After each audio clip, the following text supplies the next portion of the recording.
Welcome student.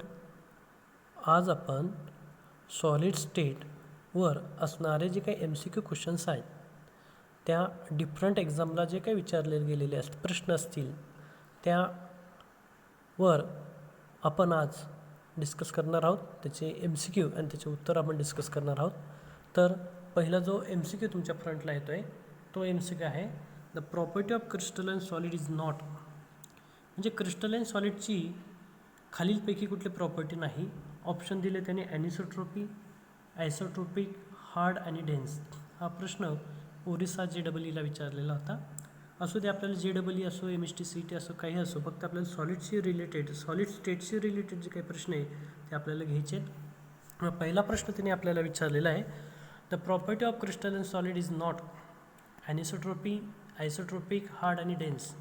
तर याच्यामध्ये जर बघितलं तर क्रिस्टलाइन हा सॉलिड हा ॲनिसोट्रोपी पण कॅरेक्टरायझेशन दाखवतो, त्याच्यानंतर तो हार्ड पण असतो, त्याच्यानंतर तो डेन्स पण असतो. फक्त काय नसतो, तो आयसोट्रोपिक नसतो. काय नसतो, तो आयसोट्रोपिक नसतो. म्हणून ह्या MCQचं जे काही उत्तर असेल ते असेल आयसोट्रोपिक. म्हणजेच काय, the property of crystalline solid is not isotropic. This are the first answer of the MCQ. हा प्रश्न जो आहे तो कॅरेक्टरिस्टिक्स ऑफ क्रिस्टलाइन सॉलिडवर विचारलेला आहे. आता दुसरा जो क्वेश्चन्स आहे त्या दुसऱ्या क्वेश्चनमध्ये त्यांनी आपल्याला एका साईडला कॉलम A दिलेला आहे, दुसऱ्या साईडला कॉलम B दिलेला आहे. एका साईडला त्यांनी कॉलम A मध्ये ionic solid, metallic solid, covalent solid आणि मोलिक्युलर सॉलिड आणि त्याच्याशी रिलेटेड असणारे जे काही आन्सर्स असतील ते दुसऱ्या कॉलम B मध्ये दिलेले आहे. NaCl असेल, AP असेल, कार्बन असेल, ड्राय आईस असेल आणि खाली त्यांनी आपल्याला असं म्हटलेलं आहे मॅच द फॉलोइंग सारखा क्वेश्चन आहे. आता आयोनिक सॉलिड जे असं आपण बघतो आयोनिक सॉलिड, तर याच्यामध्ये जर आपण बघितलं आयोनिक सॉलिड तर हा आयोनिक सॉलिडचं उदाहरण काय आहे, सोडियम क्लोराईड. म्हणजे पहिल्या कॉलम A मधल्याचं मॅचिंग कॉलम B मधल्या फर्स्टशी. म्हणून B ऑप्शनमध्ये बघा पहिला जो A त्याचं उत्तर दिलं त्यांनी A-फर्स्ट. मेटॅलिक सॉलिड, पिरियॉडिक टेबलमध्ये जे काही मेटल्स असतील, ट्रान्झिशन मेटल असतील, अल्कली मेटल असेल किंवा अल्कलाईन अर्थ मेटल असतील ते सर्वच्या सर्व मेटॅलिक सॉलिड असतात. म्हणून दुसऱ्या जी मॅच द फॉलोइंग आहे त्याच्यामध्ये मेटॅलिक सॉलिड त्याचं उत्तर आहे AP. कोव्हॅलंट सॉलिड जो आहे कोव्हॅलंट सॉलिडमध्ये कार्बन असतो. कोव्हॅलंट सॉलिड म्हणजे आपण त्याच्यामध्ये carbon is a bonded to each other by using the covalent bond. It contains the 3 allotrope. First one is that diamond, graphite and carbon 60. म्हणून covalent सॉलिडचं उत्तर पण काय येऊ शकतं, ग्राफाईट. त्याच्यानंतर पुढचं त्यांनी दिलं आहे मोलिक्युलर सॉलिड. आता ह्या मोलिक्युलर सॉलिडमध्ये जर बघितलं तर मोलिक्युलर सॉलिडचे आपण polar molecular solid, non polar molecular solid आणि हायड्रोजन बॉन्डेड मोलिक्युलर सॉलिड बघितलं होता. तर ड्राय आईसमध्ये हायड्रोजन बॉन्डेड मोलिक्युलर सॉलिड दाखवतो. म्हणजे पहिल्या जर आयोनिक सॉलिडचं उत्तर NaCl, मेटॅलिक सॉलिडचं उत्तर AP, कोव्हॅलंट सॉलिडचं उत्तर कार्बन आणि मोलिक्युलर सॉलिडचं उत्तर आहे ड्राय आईस. मग याच्याशी निगडीत असणारा खालीलपैकी कुठला ऑप्शन आहे, तर ऑप्शन B हे त्याचं उत्तर आहे. बघा, Aचं ऑप्शन दिलं आहे फर्स्ट, Bचं दिलं आहे सेकंड, Cचं दिलं आहे थर्ड आणि Dचं दिलं आहे फोर्थ. म्हणून ह्या दुसऱ्या MCQचं उत्तर आहे B. थर्ड MCQ जो तुमच्या समोर येतो बघा, an ionic compound has unit cell. Ionic compound मी घेतला, त्याला युनिट सेल म्हटलं आहे. Consist of the A ions, त्याच्यामध्ये किती आयन्स आहेत, A ions at the corner of the cube. कुठे ते corner of the cube. And B ions on the centre of faces of the cube. The empirical formula of this compound will be. आता त्याने आपल्याला ionic compound दिलेला आहे, त्याच्यामध्ये unit सेलमध्ये जे काही पार्टिकल्स आहेत कन्स्टिट्यूएंट पार्टिकल, ते कन्स्टिट्यूएंट पार्टिकल त्याच्यामध्ये A जो आहे A आयन्स कुठे ठेवला आहे त्यांनी, कॉर्नर्सवर ठेवलेला आहे क्यूबचा.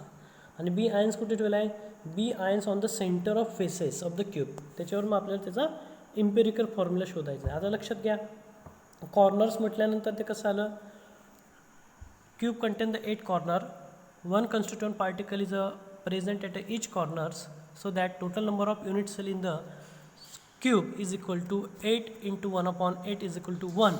म्हणजे A किती आला, 1 आला. A किती आला, 1 आला. त्याच्यानंतर ज्यावेळेस आपण B घेतोय त्याच बी कुठे ठेवला आहे त्यांनी, B is at the centre of faces. B कुठे ठेवलेला आहे, B is at the centre of faces. मग किती फेसेस असतात क्यूबला, 6. आणि 1 constituent particle is cover the how many faces, 2 faces. म्हणजे 6 × 1/2 इज इक्वल टू 3. म्हणजे ए आयन्सची किंमत 1 आली, बी आयनची किंमत 3 आली. म्हणून ह्या प्रश्नाचे जे काही उत्तर असेल ते असेल AB3. काय असेल त्याचं उत्तर, AB3. म्हणून आपण हा प्रश्न सोडवत असताना हा टोटल नंबर ऑफ युनिट्सवर डिपेंड आहे, म्हणून त्याचं उत्तर आलं AB3. पुढचा जो प्रश्न आपण घेतो आहे, in an NaCl unit cell all the ions lie along the axis as shown in the figure are removed, then the number of Na plus and Cl minus ions remaining in the unit cell are. बघा काय म्हणतो, तो sodium chloride structure दिलेलं आहे, त्याच्यामध्ये all ions along the axis as shown in figure are remove, ते remove केले. Then the number of Na plus and Cl minus ions are remaining in the unit cell are. मग ज्यावेळेस आपण हा प्रश्न ज्यावेळेस कॅरी करतो आहे, तर त्याच्यामध्ये आपल्याला काय सांगितलं बघा, त्यांनी रिमूव्ह केले. On removing the all ions along the axis 1 Na from the centre, एक Na कुठून रिमूव्ह केला आहे, सेंटरपासून. आणि 2 क्लोरीन कुठून रिमूव्ह केले, फ्रॉम द फेसेस. बघा इथून सेंटरपासून एक Na रिमूव्ह केला आहे आणि 2 क्लोरीन हे फेसेसपासून रिमूव्ह केलेले आहेत. मग नंबर ऑफ सोडियम आयन्स कसं कॅल्क्युलेट करू शकतो आपण, 12 × 1/4 इज इक्वल टू 3. कसं कॅल्क्युलेट केलं, 12 × 1/4 इज इक्वल टू 3. तसं Cl बघा, क्लोरीन कसं कॅल्क्युलेट केलं आहे, chlorine it at the corners, म्हणजे 8 × 1/8 प्लस 4 × 1/2 इज इक्वल टू 3. म्हणजे सोडियमचे किती आयन्स आले, 3. क्लोरीनचे किती आयन्स आले, 3. म्हणून या प्रश्नाचं उत्तर आहे 3 आणि 3, म्हणजे बी ऑप्शन आलं. काय ऑप्शन त्याचं, बी. हा प्रश्न परत एकदा समजून घ्या. काय सांगितलं त्याने आपल्याला, की आयन्स रिमूव्ह केले, 1 Na रिमूव्ह केलं आहे फ्रॉम द सेंटर. त्या डायग्राममध्ये बघा सेंटरपासून तो रिमूव्ह केलेला आहे, ॲरो निघतोय तिथून. आणि 2 क्लोरीन कुठून रिमूव्ह केलं आहे, त्याच्या फेसपासून रिमूव्ह केलेलं आहे. मग ज्यावेळेस आपण नंबर ऑफ सोडियम बघतोय, त्यास 12 × 1/4 इज इक्वल टू 3 घेतलं आहे. म्हणजे 12 त्याचे काय घेतले आपण कॅरी आऊट केलेले आहेत, 12 × 1/4 इज इक्वल टू 3. तसं क्लोरीन बघा 8 कॉर्नर्स घेतलेत, 8 × 1/8 आणि प्लस 4 × 1/2 इज इक्वल टू 3. म्हणून 3 त्याचं उत्तर आलं बी. उत्तर आलं काय आलं त्याचं उत्तर, बी. मग आपण जे काही प्रश्न आपण घेतले त्याचं उत्तर परत एकदा समजावून सांगतो. त्याच्यामध्ये पहिला जो प्रश्न आपण कॅरी केला आहे, the property of crystalline solid is not. Crystalline solid कालीलपैकी कुठली प्रॉपर्टी दाखवत नाही, तर त्याला म्हटलं आहे आयसोट्रोपिक. काय म्हटलं त्याला, आयसोट्रोपिक. त्याच्यानंतर मॅच द फॉलोइंगमध्ये एका साईडला काय दिले त्यांनी, क्रिस्टलाइन सॉलिडचे प्रकार दिले आणि दुसऱ्या साईडला त्याचं एक्झाम्पल दिले. मग याचं जे उत्तर आहे ते आहे बी. त्याच्यानंतर त्यांनी थर्ड क्वेश्चन जे असं आपण कॅरी केलेला आहे, त्याच्यामध्ये त्यांनी म्हटलं आहे an ionic compound has a unit cell consist of the A ions. A ion कुठे कॉर्नरला आहे आणि बी आयन्स कुठे त्याच्या सेंटर ऑफ फेसेसला आहे. मग त्याच्यावर त्याचा इम्पेरिकल फॉर्म्युला आपल्याला काढायला लावलेला आहे आणि इम्पेरिकल फॉर्म्युला आपण काढला, number of ions A is equal to 8 × 1/8 is equal to 1. Number of ions B is equal to 6 × 1/2 is equal to 3. म्हणून त्याचा जो फॉर्म्युला आला तो आला AB3 आला. काय आला तो, AB3. आणि चौथा जो क्वेश्चन्स आपण कॅरी केला आहे की ते सोडियम क्लोराईडचं जे युनिट सेल आहे त्याच्यामधून नंबर ऑफ Na आणि number of Cl ion remove केले अलॉंग द ॲक्सेसमधून. मग किती शिल्लक राहिलेत, तर शिल्लक राहिलेल्याचं उत्तर आपण कॅरी केलं होतं ते number of ions 3, sodium ion 3 आणि क्लोरीन पण किती राहिले, 3. मग आपण जे काही प्रश्न बघितले ते बेसिक क्वेश्चन्स आपण कॅरी केले. त्याच्यानंतर पुढचे जे प्रश्न बघा, लक्षात घ्या. पुढचा प्रश्न तुमच्यासमोर येतो आहे, the percentage of the free space in cubic close pack structure and body center pack structure are respectively. हा प्रश्न पॅकिंग इफिशियन्सीवर आहे. हा प्रश्न ज्यास आपण म्हणतो आहे percentage of the free space in कशामध्ये, क्युबिक क्लोज पॅक स्ट्रक्चर आणि बॉडी सेंटर क्युबिक स्ट्रक्चर. म्हणजे असं आपण percentage of the packing efficiency बघतोय, त्याच्यामध्ये क्युबिक क्लोज पॅक स्ट्रक्चर आणि बॉडी सेंटर क्युबिक स्ट्रक्चर. आता क्युबिक क्लोज पॅक स्ट्रक्चर म्हणजेच त्याला आपण FCC म्हणतो, फेस सेंटर क्युबिक स्ट्रक्चर. त्या फेस सेंटर क्युबिक स्ट्रक्चरमध्ये जर बघितलं तर किती पर्सेंटेज पॅकिंग इफिशियन्सी असते? 74%. 74% स्पेस ही ऑक्युपाय असते. म्हणजे एम्प्टी स्पेस किती आली? 100तून 74 वजा केले 26. त्याच्यानंतर in body centre cubic structure it contain the 68% is the occupied space and remaining space is a empty space. मग 100तून जर आपण 68 वजा केलं तर रिमेनिंग स्पेस किती आली? 32% आली. किती आली? रिमेनिंग स्पेस 32% आली. म्हणजे ह्या प्रश्नाचं जे असं आपण उत्तर कॅरी करतोय ते 26% फॉर फेस सेंटर क्युबिक स्ट्रक्चरसाठी असेल आणि 32 हे कोणासाठी असेल? बॉडी सेंटर क्युबिक स्ट्रक्चरसाठी असेल. म्हणून ह्या प्रश्नाचं उत्तर आलं सी. काय आलं उत्तर? सी आलं. त्याच्यानंतर पुढचा जो प्रश्न आपण घेणार आहोत, in and compound of atom Y. Compound घेतला, त्याच्यामध्ये वाय ॲटम घेतला, तो काय फॉर्म करतो? Form the CCP lattice. Form the CCP lattice and those of element X occupy the 2/3 tetrahedral holes. The formula of the compound will be. आता याच्यामध्ये Y atom कुठे? CCPला दाखवतो, CCP लॅटिस. मग CCP लॅटिसला दाखवल्यामुळे त्याचे जे टोटल नंबर ऑफ युनिट्स आहेत कसे असतात?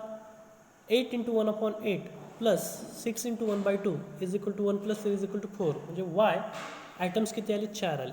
त्याच्यानंतर X occupy the 2/3 of the tetrahedral hole. आता मला एक सांगा, जर CCP 4 असेल तर टेट्राहेड्रल किती असतील? 8 असतील. पण 8पैकी किती घेतले त्यांनी? 2/3 घेतले. म्हणजे 2/3 × 8. बरोबर आहे. म्हणजे ज्यास आपण ते सॉल्व करण्याचा प्रयत्न करू ते आलं 16/3. 16/3 हा कोण आला? एक्स आला. काय आला? तो एक्स आला. मग ह्या प्रश्नाचं ज्यास आपण उत्तर कॅरी करतोय 16/3 आणि CCP किती आला? 4. मग आता 16/3 आणि 4 हे ज्यास आपण कॅरी करू त्यावेळेस ते उत्तर येते त्याचं x4y3. x4y3. सर हे कसं घेतलं? ज्यावेळेस आपण हा फॉर्म्युला x16/3y4 किंवा आपण हे कसं लिहू शकतो? x16y12. म्हणजे तो 3 तिकडे गेला ना, डिवायडेशन आहे तो मल्टिप्लिकेशनला गेला.